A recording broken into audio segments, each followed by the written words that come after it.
Speech বক্তব্য এরকম কিছু নয়, একটা ডিসকাশন হবে তরুণ প্রজন্মকে সামনে নিয়ে।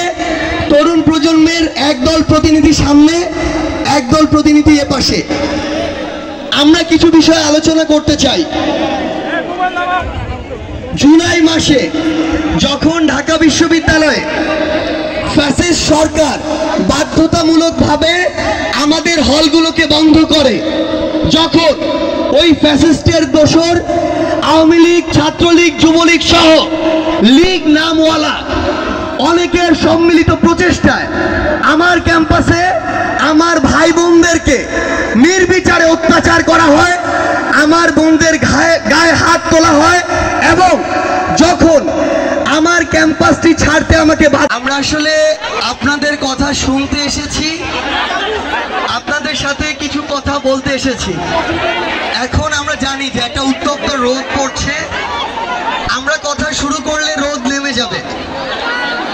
আপনাদেরকে ধৈর্য ধরে একটু থাকতে হবে, কারণ আমরা আসলে আজকে মঞ্চের সামনে যারা কিংবা মঞ্চে যারা একই বয়সের সবাই, তাই কিনা? সেই জায়গা থেকে আমাদের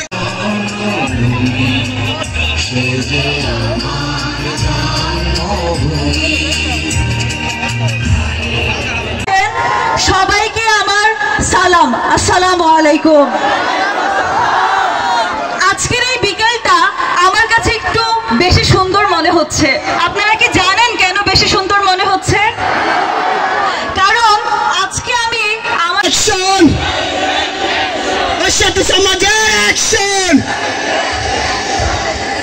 দিয়েছি তো রক্ত, রক্তের বন্যায় ভেসে যাবে, রক্তের বন্যায় ভেসে যাবে অন্যায়, ভেসে যাবে অন্যায়, রক্তের বন্যায়। পালাইছে রে পালাইছে, শেখ হাসিনা পালাইছে, পালাইছে রে পালাইছে, শেখ হাসিনা পালাইছে, শেখ হাসিনা পালাইছে, চালাইছে রে পালাইছে। দিয়েছি তো রক্ত, আরো দেব রক্ত, রক্তের বন্যায় ভেসে যাবে অন্যায়, ভেসে যাবে অন্যায়, রক্তের বন্যায়।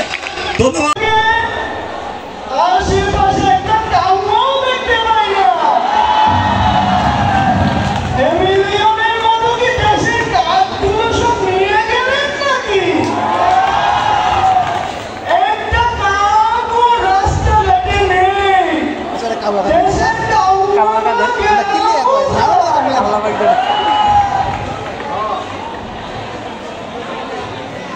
ধন্যবাদ গ্রহণকে ছাত্রছাত্রীদেরকে আলোচিত করার জন্য।